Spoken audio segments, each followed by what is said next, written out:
Welcome again to this WIPO Arbitration and Mediation Matters podcast. My name is Oscar. Today, we are joined by Stephen Hanna, the Chief Executive Officer of the Esports Integrity Commission, or ESIC. Stephen leads the organization's mission to safeguard the integrity of esports on a global scale. With a professional background in law, accounting, and business strategy, Stephen's strategic vision has established ESIC as a trusted authority in the esports industry, building strong partnerships with key stakeholders and governing bodies to drive transparency and accountability in the industry. We are excited to have him here to share his insights on the groundbreaking initiative of the International Games and Esports Tribunal, or IGET for short, which is a collaborative effort between ESIC and the WIPO Arbitration and Mediation Center to help build the future of dispute resolution in gaming. As always, we hope you enjoyed this conversation, and please don't forget to subscribe to this podcast. Welcome.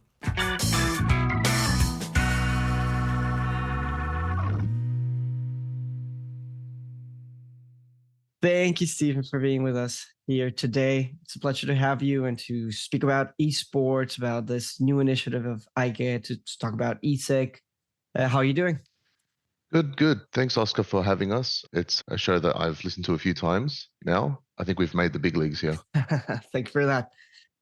So let's start with this first question that we ask our invitees is, tell us about your story. What brought you into this industry, in particular into video games, and what led you to focus on this integrity and dispute resolution in this space? Yeah, good question. I have a story that I think is very common to most people in the video games and esports industry. You almost always find yourself entering the industry from a position of passion. And so from a young age, I found myself an avid gamer, played everything, all the titles in from console, starting at PS1 and 64, and followed all of the development in the video games industry. Always wanted to tie my professional background, being in law, in forensics, to the passion, and stumbled upon esports and realized that there's a great deal of good work that needed to be done in the competitive integrity space, and was fortunate enough to land in ESIC. That's the high-level introduction into esports and gaming. Again, an entry point of passion, but now it's become definitely something that has taken a different stride entirely. Still fueled by passion, I think. I mean, anybody in this space has to be, but doing some really good work, and definitely excited to talk about both ESIC, but more importantly, this new initiative that we are working on together. Okay, I'm intrigued. Which kind of games did you play before, or do you still play? That's a good question. Everything from when I was really young, everything from Spyro the Dragon all the way through to the Call of Duty franchise, everything from Crash Team Racing and Crash Bandicoot, Raymond, all the way through to Counter-Strike and Dota 2, League of Legends, and so on. So I had a very wide spectrum in terms of video gaming, definitely a central part of growing up, so to speak. Yeah, okay, fair enough. I can relate. I definitely relate.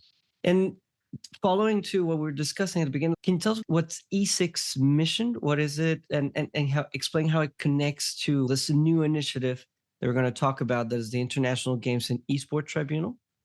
Fundamentally, with ESIC, the high-level mission is that ESIC serves as an integrity body for the industry. ESIC is a members body, so a not-for-profit organization that works to set best practice standards in competitive integrity across many different areas. We've had the mandate from our membership to tackle areas like anti-doping, anti-corruption, so match fixing, cheating to win, cheating to lose, and also how professionals should conduct themselves as they participate in the esports industry on a global scale. And so what we found with ESIC over time is that mandate has slowly expanded because esports has just grown and grown. And what we found interesting was, in the past, when we had a more primitive industry that wasn't already clued into the complexities of competitive integrity risk, we had more fundamental challenges to tackle, those ones I mentioned earlier, anti-doping, anti-corruption, and code of conduct issues. Now we're seeing, because of this growth that we've had over the last several years. I've been now with ESIC for close to a decade. And what we're seeing is the industry now demands a more mature level of risk management. And so ESIC's mandate has grown and developed alongside that industry growth. And that leads us to, I think, what was the main subject of our discussion today, which is the International Games and Esports Tribunal. Yes. What is your view on the why of establishing this IGET tribunal? And also, what are the challenges that you foresee or the gaps that the industry needs to address in this area?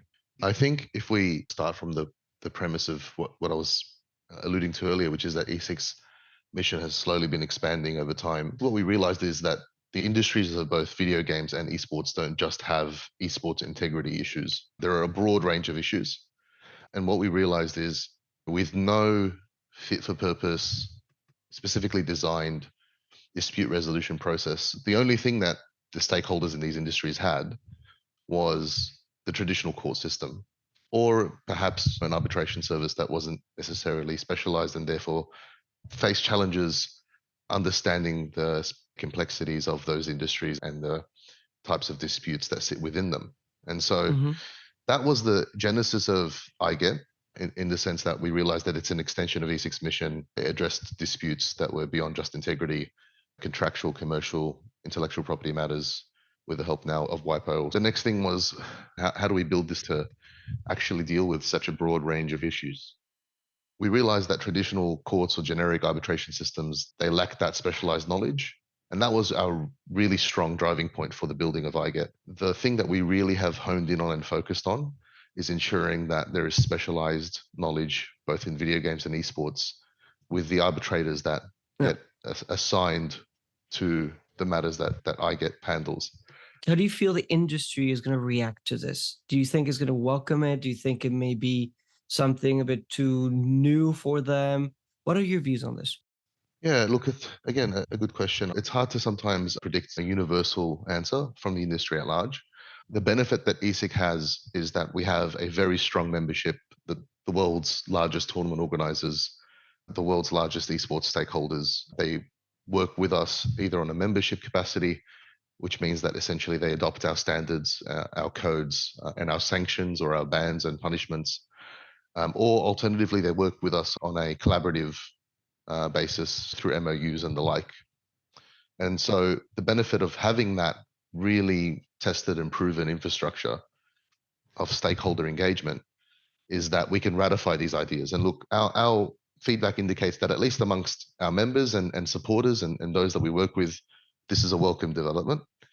My personal opinion is that we might be a bit early with this. This is something that we're seeing emerge to serious need.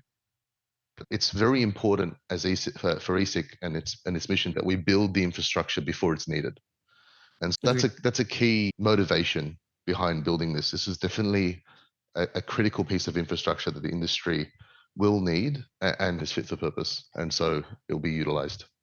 On that point, what are the main objectives of IGET and how does it ensure fairness and impartiality in resolving these disputes that we're talking about? The main objectives of IGET is, again, to provide that practical and specialized platform for resolving disputes in both the video games and the esports industries. The specialization there is the key for the objectives.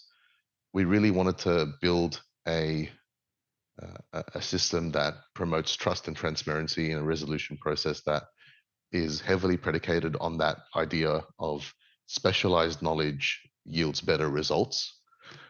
And those that have seen the IGET website and visited our costs section will see that the aim is to make it as accessible as possible for all parties, regardless of their resources or their location.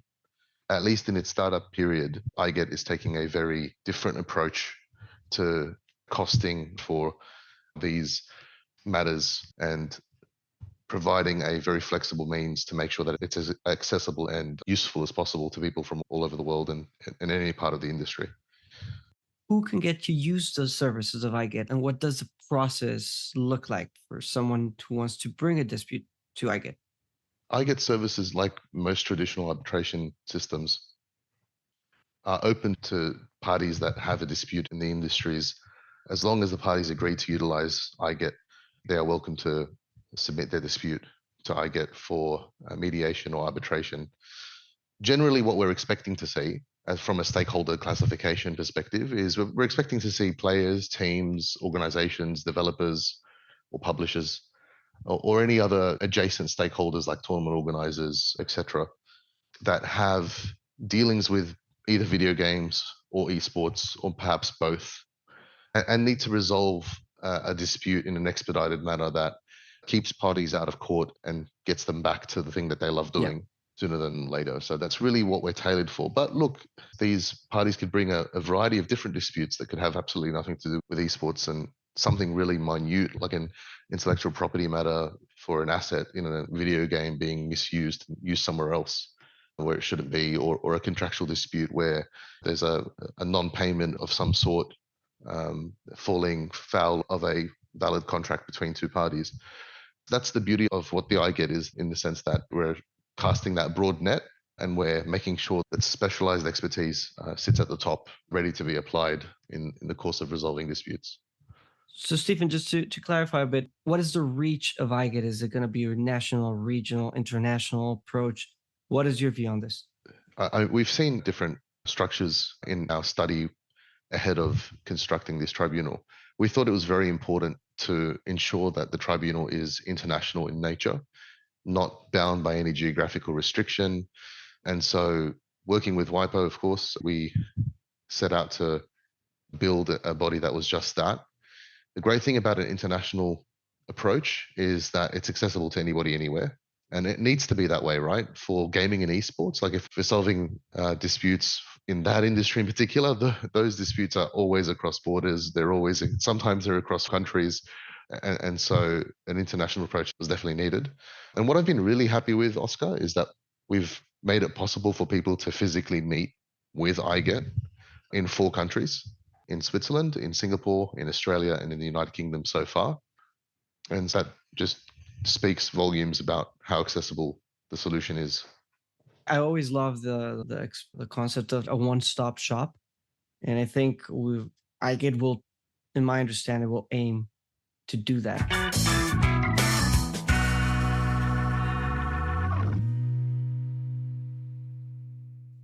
Could you maybe share an example or a hypothetical situation that illustrates the kind of disputes that IGET will be or is designed to handle?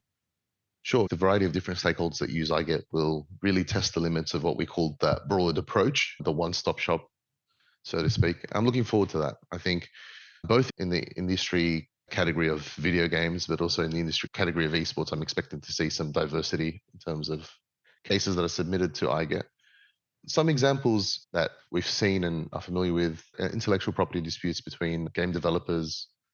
For example, a small independent game developer might claim that a larger studio has copied a particular gameplay mechanical characteristic or character or stolen art assets from the game, and the developer is seeking a resolution to prevent further use of their IP in that situation. So they might come to IGET because IGET's arbitrators have the expertise in video game IP law, and they can assess those claims and mediate or arbitrate a resolution. We could expect perhaps like a terms of service violation by a content creator to come to IGET, a publisher or a platform banning a prominent content creator, for example, for breaching terms of services, and then IGET mediating between them, perhaps in the hypothetical, ensuring both parties are heard and that specialist knowledge is applied in that instance as well to resolve it. Or perhaps in the esports side, like a player contract dispute where a professional esports player claims that their team terminated their contract without any cause or failed to pay them, for example, a performance bonus or something like that. Or a sponsorship dispute, tournament organizer versus a team or having a dispute with a team. For example, we had a case recently that came to us where a tournament organizer excluded a team and provided no explanation. Something like that could very validly go to IGET, especially because for all intents and purposes, that team looked like they qualified. And so the allegation there was you excluded us with no basis. And so something like that could come to IGET. Really, it's a blue sky approach, Oscar. It could really be anything and everything. And I'm looking forward to seeing what comes forward and takes advantage of that specialized knowledge sitting at the top. What do you envision as IGET's long-term impact? And also, how can stakeholders support this mission? Look, our vision for IGET in the long term is to have a positive impact on both the video games and esports industries. We want IGET to be a cornerstone of professionalism and trust in both of those industries, a place where stakeholders can go and speak frankly about their disputes, reducing conflict and fostering a collaborative approach to resolution amongst them. Essentially, I guess in summation, our aim is for IGET to become the global standard for dispute resolution in both video games and esports. From a support perspective, stakeholders can support IGET by adopting its framework.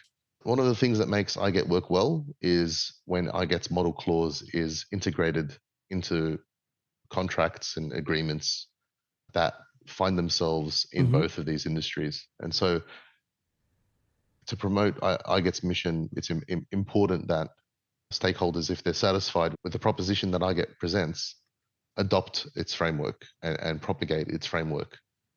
The model clause, of course, will be in the webpage. Like everybody can just go there, grab it, put them in their contracts, and that way support the initiative. Exactly right. So everything is found on the website, which is iget.gg. The model clause is available for anybody to take and utilize. And thankfully, we have quite a lot of availability for anyone who has questions about IGET adopting its framework or becoming part of the journey. Anyone who feels that they have something to contribute or support, we definitely always welcome feedback and participation from the industries, both the video games and the esports industries. So yeah, excited to see what's ahead for it. Yeah, I think it will be exciting times ahead to see where this leads us to. It was definitely a great project to build a much needed piece of infrastructure for both the video games and esports industries. And it's been done correctly. I'm looking forward to seeing the benefit of this infrastructure. So with this in place, we can build that really strong foundation for a more sustainable and collaborative future for both the gaming and the esports industries. Stephen, thank you so much again for joining us today and for taking the time. It's quite late over there. So thank you again. No problem at all, Oscar. It was a pleasure. Have a nice evening. Bye-bye. Thanks, man.